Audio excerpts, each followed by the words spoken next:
Clad, me I tell you wickedness can't done. Me fi kill him instant. Is a big stone in fi get nine face. Clad, me I tell you wickedness can't done. Me fi kill him instant. Is a big stone in fi get nine face. Straight. Is that possible? 1144 in a field. They at Cornelia, 4488 North Cornelia. They have the victim apparently set on fire at this time. Fresno police and fire responded to this dirt access road for a report of a dead woman set on fire. Authorities have now confirmed the victim is 26-year-old Nakaya Logan, who was pregnant at the time of her murder. The suspect, her own brother. The family members have just confirmed that Nakaya was 8 months pregnant with baby Noah, and now comes right after the family just threw her a baby shower over the weekend. Now, 2 lives have been cut short, and we want to warn you that this 2022, Nakaya Rebecca Logan held a baby shower. It was a beautiful event attended by friends and family to celebrate her journey into motherhood. Nakaya couldn't wait to be a mother and was excited for her and her baby's future. She was surrounded by family and friends who loved her, or so she thought. 2 days after the joyous baby showers, the love in the heart of one of those family members turned deadly, and Nakaya and her baby paid the ultimate price. It's pretty relevant in my opinion. I mean, it takes an awful lot of evil, hate, planning to your own sister multiple times. Nakaya Logan and her family lived in Fresno, California. The city of Fresno, located in the heart of the San Joaquin Valley, has a distinct character and atmosphere that residents describe as calm and charming. It is the kind of city where people are full of hopes and dreams. Residents of Fresno enjoy spending their day off park hopping or going on farm fresh trails. It is a relatively peaceful city, but like most cities, Fresno has a dark side. And unbeknownst to Nakaya, as she set out to plan her baby shower, she would be drawn into it. Nakaya Logan was a 26-year-old young woman who was studying at Fresno City College to become a childcare worker. Unlike most people, Nakaya had always loved working with kids. It had always been a dream of hers to one day be able to help children in the system, and she was well on her way to doing that. She had a plan set out. She was going to work really hard in college, graduate, and get a job as a teaching assistant at an elementary school. She hoped to gain some experience working with kids in the school system before transitioning to working with kids in the social work system. She always wanted to make a difference, and everything was going according to plan until she found herself pregnant. Though Nakaya had not planned this pregnancy, she was nonetheless excited. She already loved kids, so there was no reason she couldn't have one of her own. The timing was not ideal. She was still in school and still had a long way before she achieved her dream of becoming a social worker, but she knew she could do all of that and still love her baby. She, of course, knew it would be hard. She wasn't naive enough to think everything would continue as it was. She knew her life would change in a major way from the moment the baby arrived, and she knew she'd have to make sacrifices along the way. She also knew it might take her longer to get to where she wanted to be now that she was going to have a baby. But Nakaya was a relentless optimist. She was the kind of person who always found the bright spot in every situation, no matter how frustrating or hopeless. Nakaya was described as a happy soul, the kind of person who radiated love all over her. She had this warmth about her that spread to everyone lucky enough to cross paths with her. It had always been like that from when she was young. From her days of cheerleading, she was the true definition of a cheerleader, for she brought cheer everywhere she went. She was lovable, she was caring, she had this infectious laugh that just made you want to just laugh more and more. Nakaya always found a reason to laugh, and she had a very distinct laugh. It was loud, bright, and infectious. She was always laughing, she was always smiling. She was just a bundle of light, basically.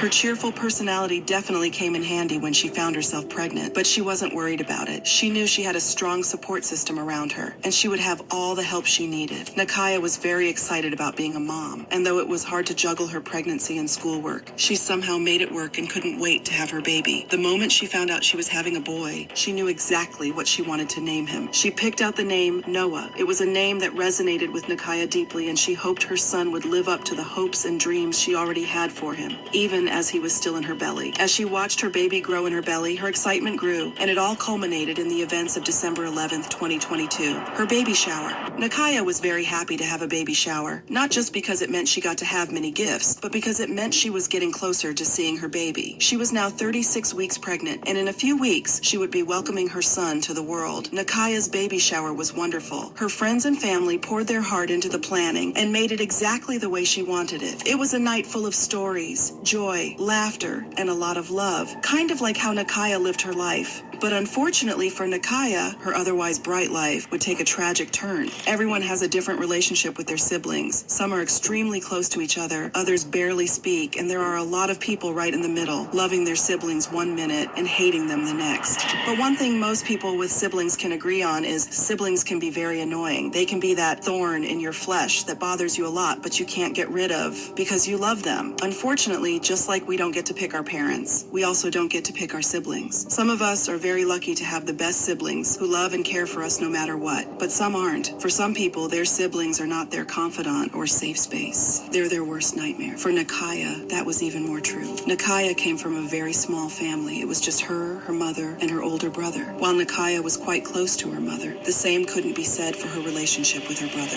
That relationship had been quite difficult from the very beginning. From the moment she could remember, Nakiya had always felt that her brother didn't like her. Her brother, Aaron Jamal Dudley, was a good 15 years older than her. And when there's that kind of age gap between siblings, the older sibling would sometimes be like the bonus parent of the younger sibling, or it would go left and they won't even have.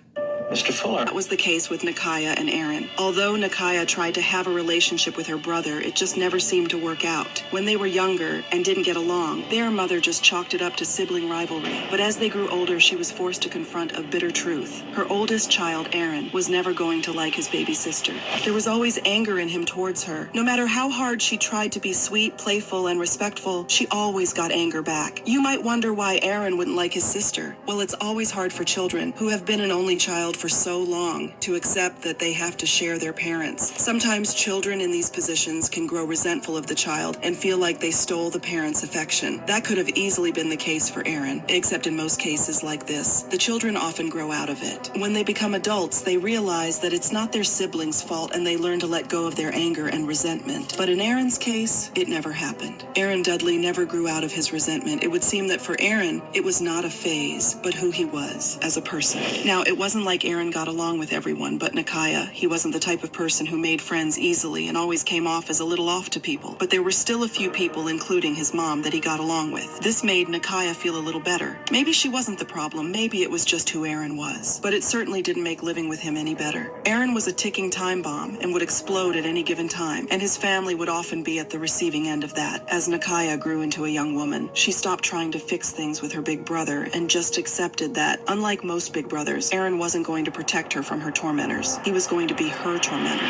And so she tried to figure out a way to live with him in peace. And sometimes she succeeded, but sometimes she failed. When she started college, things became a little better. Nakiya would be gone most of the day, busy with schoolwork to even have to deal with him. And when she got back, she'd be too exhausted to pay him any attention. This routine worked for her for some time until she got pregnant, and everything changed. She didn't think it was possible, but Aaron got even more hateful. His antics and explosions got worse, and he would find a way to create trouble for her. It was like he hated the fact that there was going to be another baby in the house. Of course, it was possible that he saw Nakiya's baby as just another person he had to share his mother's affection with. Or maybe he just didn't like babies. That is not clear at the moment. But what is clear is how unsafe Nakiya felt in his presence. They could have days when everything was fine, and then all of a sudden, things would get very bad. At this point, Aaron was 41 years old, so he wasn't just older than Nakiya, he was bigger and stronger. And when he started his antics, it was often very scary for Nakiya. Aaron's antics became so scary one day that Nakiya and her mother couldn't handle it alone. They had to call for help. On that particular day, Aaron had started as usual, and Nakiya was very terrified. But as he raged on, it became clear that this episode was unlike anything they had ever witnessed before. Aaron was becoming so terrifying that Nakiya feared for her safety and that of her mother. When they could not calm him down, they had to call in the authorities. The victim did,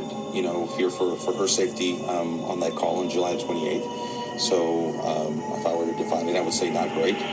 The authorities, upon getting to the house, realized things had gotten way out of hand, and Aaron was now a danger to himself and his family. The Fresno Police Department received a call on July the 28th of 2021, so about a year and a half ago, where the suspect in this case was deemed to be a threat to either himself or someone else, and was placed on I believe it was a 72-hour hold. The officers took him to the hospital and put him on an involuntary 72-hour psychiatric detention. But after 72 hours, a psychiatrist came in and evaluated him and found him okay enough to go home. Aaron was then released into the custody of his mother. That day, Nakaya had expressed very clearly to officers that she didn't feel safe living in the same house as Aaron. But without any crime committed, they couldn't hold him for longer than they had to. What they didn't know was that releasing Aaron Dudley would set in motion a chain of events that would change the course of Nakaya's life forever. South Hospital 1144 in a field. They at Cornelia, 4488 North Cornelia. They have the victim apparently set on fire at this time.